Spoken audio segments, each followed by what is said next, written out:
broadcast live on Facebook, LinkedIn, and YouTube. And this is a show where we share an online course that has helped us, a proverb that has touched us, and a book that has been incremental in our success. If you just join, feel free to share this episode so you can be one of our winners. And just before we start, I'm going to let you know who has won our Stand Up, Stand Out online course. This is our course on public speaking. We hand out one every week. And our winner from the previous week is Maria Danilaki, and she's the winner of the Stand Up, Stand Out online course. Maria, please be so kind to get in contact with Melissa. She will tag you after this episode is over. And if, my dear friends, you would like to get the chance to win the Stand Up, Stand Out, feel free to share this episode as you're watching it live now, or you can share it later on as you're watching the recording, and you have a week to do so, and you go into the draw. Well done, Maria Danilaki, once again. Let's see who's here. Just before we begin, drop me a message to see if everyone is here. Are you watching us from LinkedIn, from YouTube, or from Facebook? Waiting for your chats to come in, dear friends.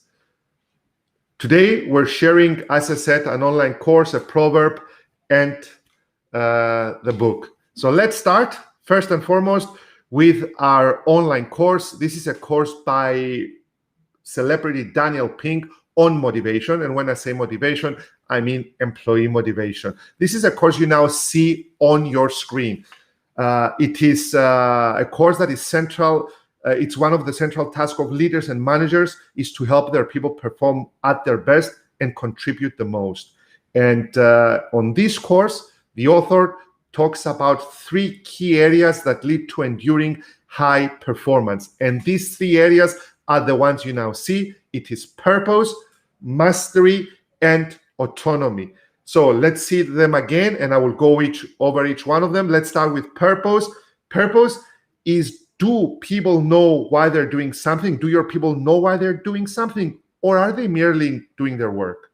Mastery is all about getting better at something that matters. Are your people making progress in meaningful work, or are they just doing their work without understanding if there is any meaning behind it? And last but not least, autonomy. Do your people have a say? Do they have some control over what they are doing, how they're doing it, with whom they're doing it with, or are they merely puppets doing their job? So let's start with the first one, which is purpose. According to Daniel Pink, there are 2 kinds of purpose. Big P, the big purpose, and a smaller p. For the big P purpose, the author uses research that was done, and because Daniel Pink loves research, by the University of Michigan. And there were people collecting money for the university. And those people were more effective when they read a letter from the recipients of the money, and when they understood how they felt by receiving that money and how their university benefited. Once they did that, people who got on a call to get more sponsorships were twice as effective. Reason being, because they had a bigger purpose and they were serving a bigger purpose merely than just picking up the phone and making phone calls to collect money. The smaller purpose, the author uses a study by Harvard Business School, and the study is as follows. When cooks are able to see their customers, and when customers are able to see the cooks, and they've done that by using an iPad, and the customers could see the cooks cooking, but the cooks could also see their customers picking up their food, the food became tastier, and the cooks were better. They had a better performance when it came to their food because they could see their customers, because they could see the people who were picking up the food, and they were better doing their job. So that's a smaller P, but it's also a very significant P. And the author, Daniel Pink, says about an exercise we should all be doing. I've tried this exercise in the past, and it was very successful with one of the organizations that I was doing a culture enhancement project.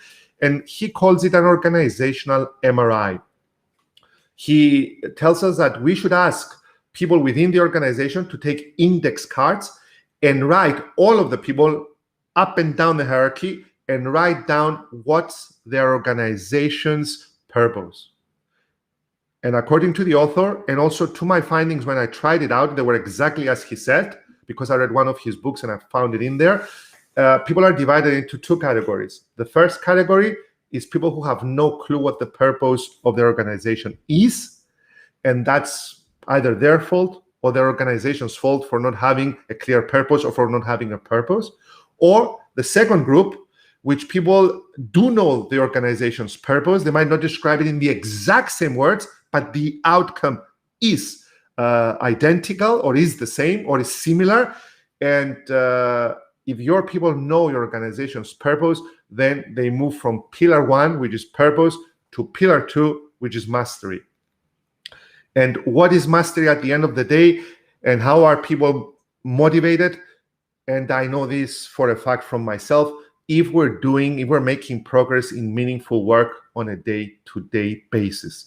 So how will you know if you're making progress in meaningful work on a day-to-day basis? Well, if your boss is not giving you enough feedback, then you should give feedback to yourself.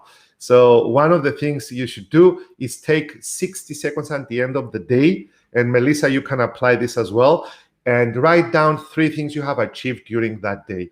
What are the 3 things you have achieved that you feel proud or that you feel that you have made some progress?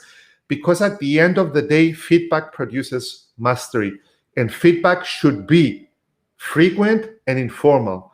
Whereas in evaluations at the end of the year, performance evaluations, they are infrequent. They are either given every 6 months or at the end of the year, which is just a professional eulogy, because you cannot do much if you hear it at the end of the year. And it should be informal. So if your boss is not giving you that feedback, maybe you should give it to yourself.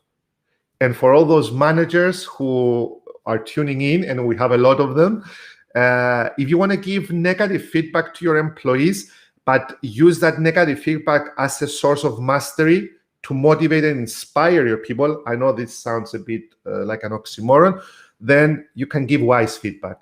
And that's a study done by Stanford University. And Stanford said that these 19 words, which I'm about to show you, if you go word for word with your employees, if you tell them this, you will motivate them to do better and improve their performance. So these are the 19 words, and you can count them. I'm giving you these comments because I have very high expectations of you, Melissa, and I know that you can reach them. So in other words, you have high expectations of them, and you sandwich in between the area of improvement. So 19 words, I repeat, I'm giving you these comments, name of your employee, of your associate, because I have very high expectations for you, and I know that you can reach them. And if you want people to have better mastery and move towards mastery in your organization, after you make sure that you do have a purpose in your organization, the author suggests, and I truly agree with him, to have more conversations on why and less conversations on how. For example, here is how to talk to a vendor, Melissa. Here is how to make that sales presentations, Maria. Or here is how to talk to a customer, Marios. No. Here is why you should talk to a customer in this way. Here is why you should reply back to an email in the 777 formula as we've analyzed in the past. There's the why. If you can talk with whys, then you get people to move on to mastery, and you give people more purpose in doing so. And the last pillar, and then we get on to some comments, Melissa, after we see the book and the proverb, is autonomy. And any job should have autonomy, each and every job. Even janitors, and I'm not talking about being a job that is not a job that is worthwhile. It is a job worthwhile, but it's lower down the hierarchy. But even janitors should have autonomy. And there was a study done with janitors that were given autonomy, for example, to escort customers and drop what they're doing and escort them, to talk to internal customers, colleagues, to ask questions about the company. And those janitors were engaged more, they stayed longer with the company, and they enjoyed their work even more. This doesn't apply to janitors. It applies to personal assistants. It applies to chief executive officers. It applies to chief financial officers. It applies to each and every one of us, my dear friends. So the million-dollar question is, Michael, is there any way we should to know if we do have autonomy? Okay, let's do an autonomy audit, courtesy of Daniel Pink. 4 questions. You rate each and every question, and you can do it now, my dear friends, from 1, which is almost nothing, to 10, which is the maximum. So here are the questions. How much autonomy do you have over your task at work? That is your main responsibilities, what you do in a given day. Do you choose what you do and you do have autonomy to do it? Or are people telling you what to do and you have no autonomy? No autonomy is towards 1, full autonomy is towards 10. So rate it. Let's go to the second question, which you can see below. How much autonomy do you have over your time at work? When you show up, when you leave, how you allocate your hours? Melissa, if you mark anything less than 10, then you're very unfair. So how much autonomy do you have at work? So rate it, guys. Rate it. Rate it for yourself. Rate it for your colleagues.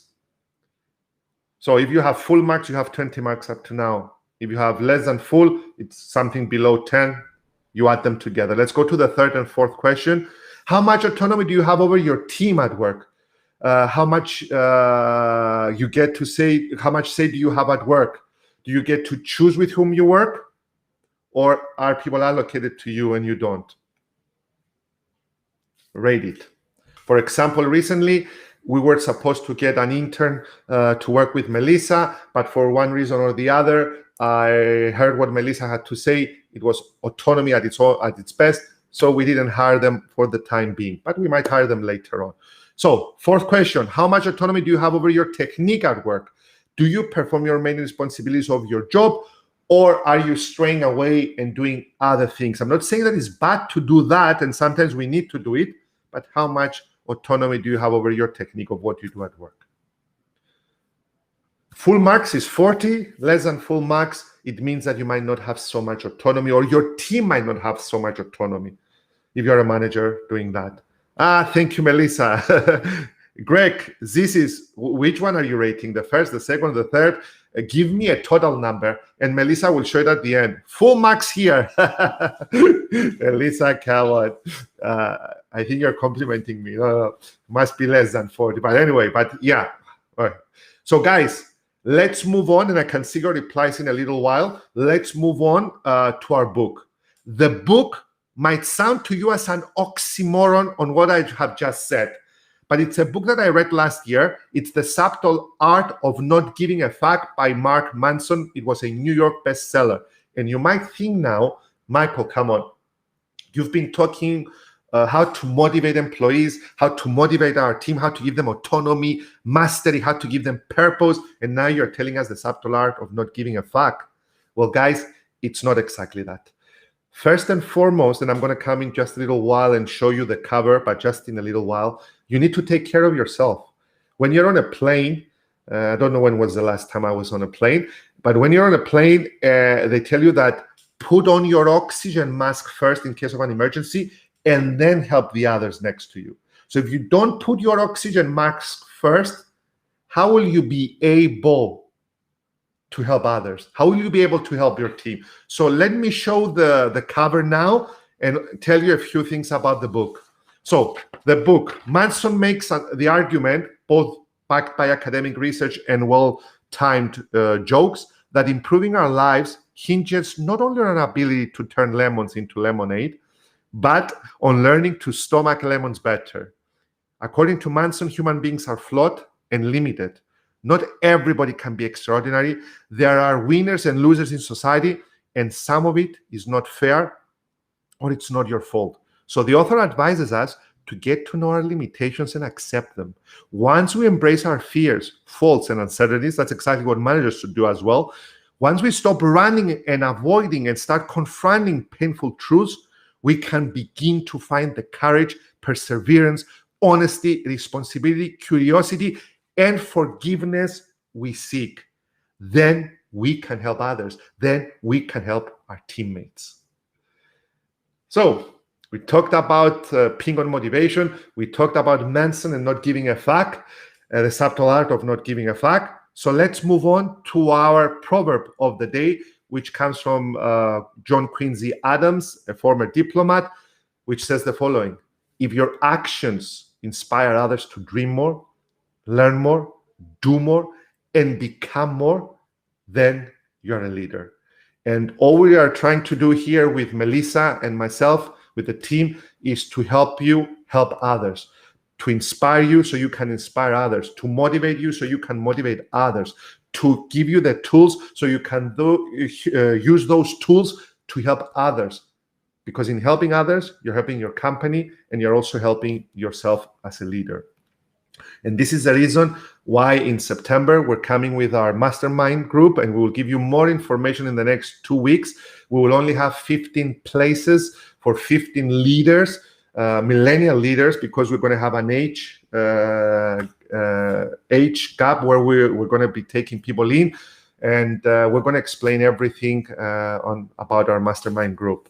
So, Melissa, can we get some comments in from the people who have been following us for today? Nice book, Yannis. I don't know if you read it, but if you haven't, read it, and it's very nice, and it gives you the goosebumps at the last page. Greg, 31. That's great. I have a feeling, my dear friend, that you do have autonomy, that you do have purpose at your work, and probably mastery at work as well. And that's why. Arwa, 28. Of course, we can improve, but still, that's a high number. 37, Branca. Wow. You're either working for yourself or you have a good-looking guy that is kind of like myself working with you. Just joking. Good morning, Michael and all. Good morning, Zisis. Great to have you here. Please share this episode, guys, to get a chance to win the Stand Up, Stand Out, but most importantly, share it so we can help other people as well. Kalimera, Michael. Kalimera, George. You're always here. Melissa, make a note and send George one of our 2 books as a PDF as a present, because he has always been here supporting us from day one. Get his email address and send him one of our books as a present. And just remind me to take him a hard copy when I meet him next time at the park when he walks his dog. The same book you're sending, I'm going to give it as a hard copy as well. Thank you, George. So, guys, thank you very much. I promised my wife, who's babysitting twins, to take her for a cup of coffee for 10 minutes. She's going to have her break, and I'm way past my time, for 1 minute past my time. Thank you very much, and hope to see you all next Monday for our Jumpstart Monday. Take good care. Thank you to Melissa.